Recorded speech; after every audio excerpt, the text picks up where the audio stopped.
welcome to the Morning Nerdy News. I'm your host, Gray Falcon. Today, we have updates in regards to Nvidia's new 3080s. So, if you're looking for gaming performance, how this card is actually going to do under real loads, the reviews exist out there. I have pulled up on my screen the initial review from Linus Tech Tips. Now, in this, he does say that there were some features that he was unable to test and that there will be a second video coming out. But we do have other information coming out from other sites today, so keep an eye out on that. I do want to start out on this one simply because he goes in and talks about how the card does not actually perform a double performance on most games. In fact, in most games, it's a 10 to 30% performance increase. However, Nvidia contacted him and told him the exact quote that you're seeing here. Double the performance is specifically in Quake 2, RTX, and Minecraft RTX games that use full-blown path tracing. So, yeah, still a significant improvement. Now, this is the 3080 over the 2080 Ti for that 10 to 30% improvement, which means that it is blowing the 2080 out of the water. And apparently, the double performance is kind of there for workloads. So, we're talking about rendering for projects for people who kind of like what I do as a structural designer. You can see 2-time performance boost with this card in workload scenarios, so that's a huge positive to anybody who uses these cards in that fashion. So I suggest go over, watch the whole video, see how it performs on different games, because the variance is pretty wide between games, where sometimes you can get a significant improvement over in things that are CPU bound with getting super high frames per second in certain ways, and in other places you're only looking at like maybe a 10% performance increase over the 2080 Ti. And continuing on, where we have updates on YouTube from Cyberpunk, where they did a Russian community developer Q&A. So if you watch this video, they cover a whole lot of new information, and all the questions, it shows them in Russian because this was a Russian Q&A. However, the questions have been translated and the video is in English. So when they answer them, you don't have to read through the entire video.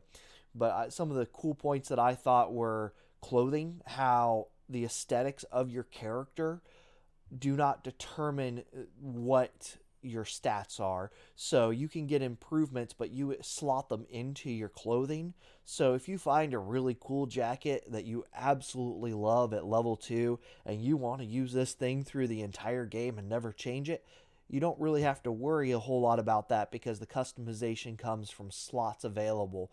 Now, if that means that different pieces of gear are going to have different number of slots, I don't know. It's entirely possible that level 2 only has like 2 enhancement slots, but a level 20 piece of gear, I don't know how high the levels go, just guessing there, will have 5-10 slots to put things in. I am not aware of that, but they said that they wanted to be very focused on allowing you to look the way you want to look without having that to sacrifice how your character plays. But yeah, if you want to learn a whole lot about this game through the Q&A, he does answer everything to the best of his ability. So they even talk about how there are a ton of companions in this game that they haven't even covered, where you can work with them through different side missions, how you can have a beverage, an adult beverage, and that may affect how different people look at you in this game, how they treat you if you're willing or unwilling to have a drink.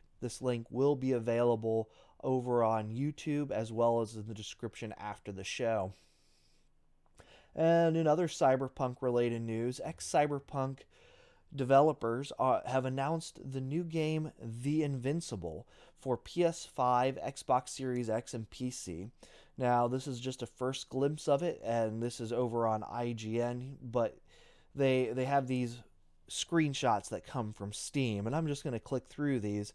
Basically, it's a sci-fi world where you are looking for missing crewmates, and it's just mostly concept art, and I don't think any of this is really rendered. Some of it might be. It is absolutely gorgeous. If this is in-game rendering and this is what the game will look like, I am thoroughly impressed. But my guess is that this is more of artistic direction and that this game is several years out. So I wouldn't get too excited. But like this looks like early rendering. Like it still needs polished. Looks good for what it is at the moment, but it's not exactly, high end at the moment. So details still need to be built into this. You can see that the lighting still needs work. There is some shadowing, but it's not incredible. You don't get super dark spaces in around here. It's pretty bright through this scene, and I would expect that there would be more shadowing with ray tracing once all of that is implemented into here. But overall, it's an interesting start from developers that we know have produced incredible games in the past. So keep your eye out for this and your ear to the ground for more information. I will definitely let you know if anything more comes of this. And heading over into other gaming news, Nintendo Direct Mini Partner Showcase coming later this week. This is also over on IGN. This will be at 7 a.m. Pacific, 10 a.m. Eastern, September 17th for Pacific and Eastern. Going over into some streaming news, Twitch is testing compulsory mid-stream ads, and this is over on GameSpot. I responded to this Twitch Twitter announcement, and what's going on here is they want to put ads in the middle of the stream, and it's already hard enough to get viewer retention as a small streamer without having ads in the middle of a stream, and they don't pay anything to someone like myself. So if they put an ad in the middle of my stream and it causes the couple of viewers that I may get during any stream to go away because now they have to watch an ad, that doesn't help. It takes eyes away. And what's even worse is they don't really pay much of anything. We have other streamers in here showing what they actually get paid for things. So here's another small streamer, and they're showing that, paid subs, they made $22. Gifted subs, they got $34. Prime subs, another $14. But you come down here, and it shows that their ad revenue was $3. And for the prior payout period, it was $4.54. So if that gets doubled to $6, that does absolutely nothing for the streamer. Like, sure, I got another $3, but if all of a sudden to get that extra $3, I lose 10 eyes every time a midstream ad happens because they decide, oh, well, it's a good time to take a break because an ad decided to run. Putting that break in there risks the viewers leaving these streams, and that's just not good overall. Harris Heller, who I'm a big fan of, talks about how, seriously, I made $18,000 in YouTube revenue last month, but about $200 on Twitch. So sure, for him it still doubles it to $400, which not an insignificant amount of change for a lot of people, but for him, he's looking at that and going, I have a decent sized channel and I am not going to make any money worthwhile for you to hurt my stream. It can affect things where maybe all of a sudden in the middle of your stream a big thing happens and the subscribed people, if assuming that the subscribed people still get to ignore this ad, are all excited and they're now talking about it, but you got forced into watching this ad and you're like, oh, well, that's junk. And Twitch was like, well, we're considering things like just minimizing the screen so the ad plays big and your person is down in the corner. And I'm like, what good does that do me? If you minimize me down into the little corner and I suddenly have 32 epic kills in Call of Duty or Destiny 2 or something, the viewer can't really see that. They can't see with that small detail of what's going on there easily, and so it's taking away from the viewer experience. And I and many other streamers are against this. This is a ploy for Twitch to make more money, for Amazon to make more money, while trying to make it seem like it's a good thing for streamers. and it's not. So if you see this, if you're over on Twitter, make sure you find this and voice your opinion against this, because this is not good for the streamers. It's not good for the viewers. It's just a negative for everyone. And moving over into hardware news, this is on Wccftech. AMD Radeon RX 6000 series graphics card pictured, the Radeon RX 6900. So Jayztwocents, and I watched this the other day before this popped up on here, but I wanted to show their actual ad. And then Jay-Z, he received photos in advance of renderings and a graphics card, and he thought it was fake. He saw these and he thought, oh, this can't actually be real. So he kind of just ignored it. Well, the other day when Fortnite came out to show off the new graphics card, he goes, oh, these were legitimate. Like, this just came from some random person who follows him, and the person who sent him these photos isn't even related to AMD in any way, shape, or form. He knows someone who knows someone who knows someone who knows someone who is, and it somehow got leaked down to him, and shared it with them, and it turns out they're real.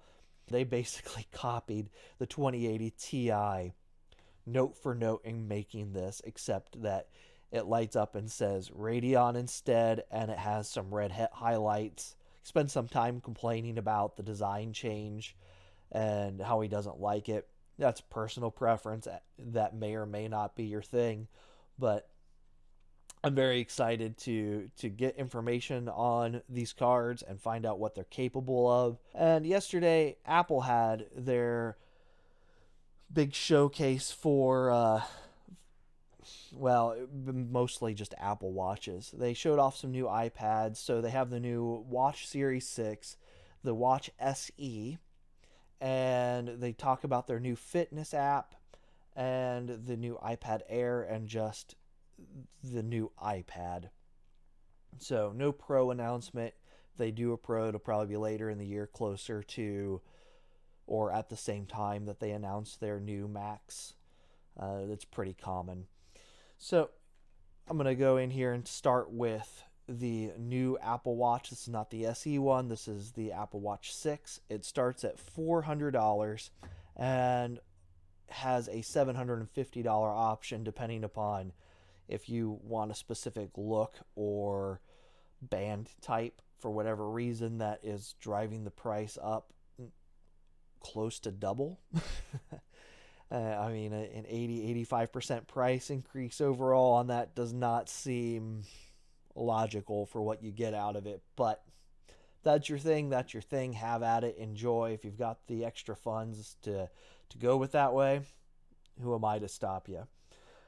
So in this, it's got the addition of the ECG anytime, anywhere, the blood oxygen, has the fitness track your safety SOS, so fall detection. So that's great if you have someone who's older. It's kind of like the old commercials, if you were old enough to know them, of the I've fallen and I can't get up. This has that feature in it, but there isn't a whole lot new in these that would drive me to go, oh, I have to have one of these. I do have an Apple Watch. I love my Apple Watch. I don't have some of these features in it. I've got a Series 3, so it's still running well. It does its job, and until that starts to have issues, I'm just going to keep running with it, because they haven't had any new killer features in their watches that have made me go, oh, well, I have to replace what I'm already using. And then if you just want a more basic watch, this watch is the SE. It uses the same setup for look as the new Series 6, but comes in at a price of $279 for the base price. So saving $130 for buying the base one. And it's got a lot of the same features. You're missing out on the ECG. You're missing out on the oxygen level sensors. You don't get the fall detection, some of the healthy things, but it'll still be compatible with all the typical things that have come from prior watches. So you want to be able to have your apps, you want to have your music, have cellular set up on it. I believe this has cellular. I don't know if I saw that in here, but pretty similar overall.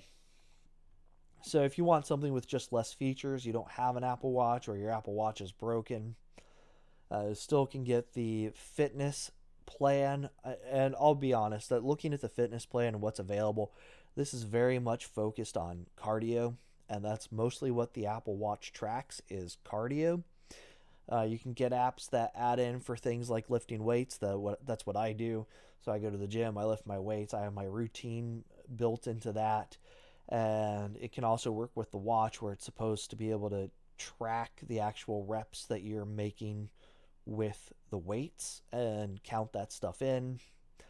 I normally just end up still manually inputting it because I get up, I walk around, and it could accidentally count a rep when I'm not doing a rep. You're supposed to do a whole lot, and I just find it's easier just to go on my phone than to go to my watch and make those changes. But yeah, the whole fitness thing, sure, that's great. They're trying to help people get healthy, especially during a time when a lot of us are stuck at home. But I'm sure there are cheaper or better options for acquiring the same type of thing. And then I'm going to cover just the iPad Air. And it's more just because I like the colors on this. So I think this will be enticing for people for the same reason I chose the iPhone RX over the Pro models when the iPhone 10 came out. It was because it had color. And the minor increases to camera were not as impressive to me as just being able to go around and show off that, I've got my red phone. So I love that. And the scratches are not on the phone, they're on the case. I do drop my phone a lot, so, I just had to make sure I had a case that still showed off, but it still shows the scratches. So after a couple of years, though, this thing's still running great.